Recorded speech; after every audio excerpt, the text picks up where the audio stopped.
Halo semuanya, namaku Taskia Syifa, biasa dipanggil Kia dari IPB University. Aku mau menjelaskan beberapa soft skill yang dibutuhkan mahasiswa. Yang pertama, communication skill.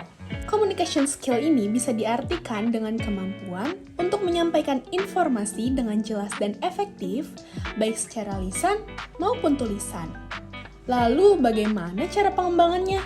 Cara pengembangannya ialah konsisten berpartisipasi dalam organisasi mahasiswa seperti kegiatan sosial, bergabung ke dalam kelompok diskusi, mengikuti kursus komunikasi, mempraktekkan presentasi di depan cermin, serta meminta umpan balik dari orang lain.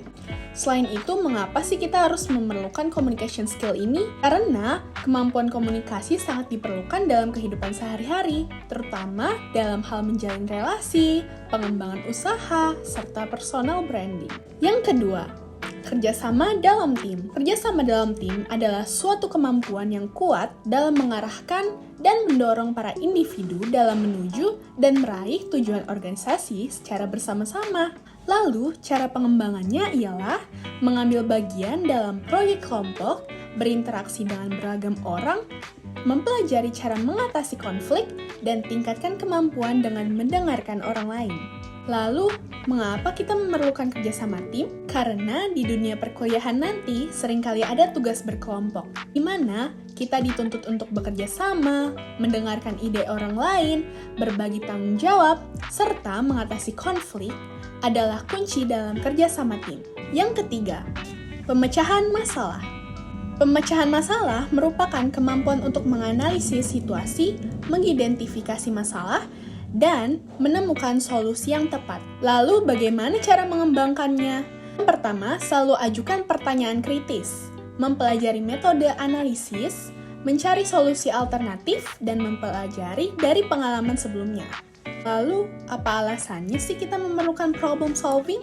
Karena keahlian problem solving akan membantu dalam menentukan apa sumber masalah yang sesungguhnya.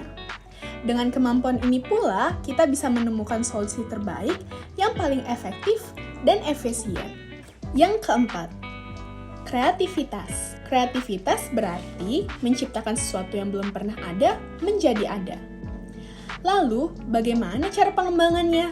Pertama, luangkan waktu untuk berpikir di luar kotak imajinasi kita. Yang kedua, mengeksplor minat pribadi dengan mengikuti berbagai macam kegiatan, mengikuti kursus seni atau inovasi, serta melatih otak dengan tantangan kreatif. Alasan kita sebagai mahasiswa harus memiliki kreativitas adalah karena kita dapat menciptakan suatu inovasi yang berbeda dari kalangan lainnya, apalagi di saat kita dihadapi oleh suatu proyek. Yang kelima, kepemimpinan. Kepemimpinan merupakan kemampuan untuk memotivasi, menginspirasi, serta membimbing orang lain. Cara mengembangkan kepemimpinan adalah dengan mengambil tanggung jawab dalam organisasi kampus, meminta umpan balik tentang gaya kepemimpinan kita, mengikuti pelatihan kepemimpinan, serta mempelajari tentang manajemen tim. Alasan kita sebagai mahasiswa harus memiliki jiwa kepemimpinan adalah karena kita akan dihadapi dengan berbagai kegiatan berkelompok seperti organisasi di kampus. Contohnya, BEM, UKM, kepanitiaan, ataupun hima. Suatu organisasi tersebut pastinya harus memiliki leader atau ketua. Nah, skill kepemimpinan ini yang sangat diperlukan bagi mahasiswa yang ingin menjadi pemimpin di sebuah organisasi. Yang keenam, adaptabilitas.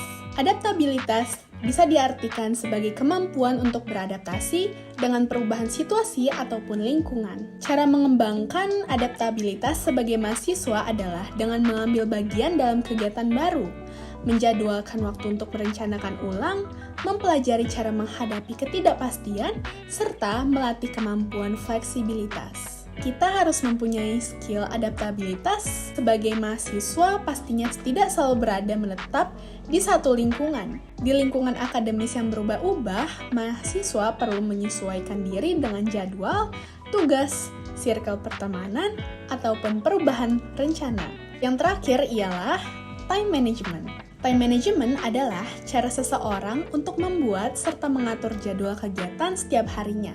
Cara mengembangkan time management bagi mahasiswa ialah membuat jadwal rutin, menggunakan alat bantu manajemen waktu, memprioritaskan tugas, mempelajari cara mengatasi prokrastinasi atau sebuah kebiasaan menunda-nunda pekerjaan, serta mengevaluasi bagaimana kita menggunakan waktu. Alasannya karena mahasiswa seringkali memiliki banyak tanggung jawab, termasuk kuliah, pekerjaan paruh waktu, serta kegiatan ekstrakurikuler. Oleh karena itu, dengan manajemen waktu yang baik, maka kegiatan mahasiswa dapat tertata. Sebenarnya masih ada banyak soft skill yang harus kita kuasai sebagai mahasiswa. Namun, yang tadi saya jelaskan adalah beberapa di antaranya.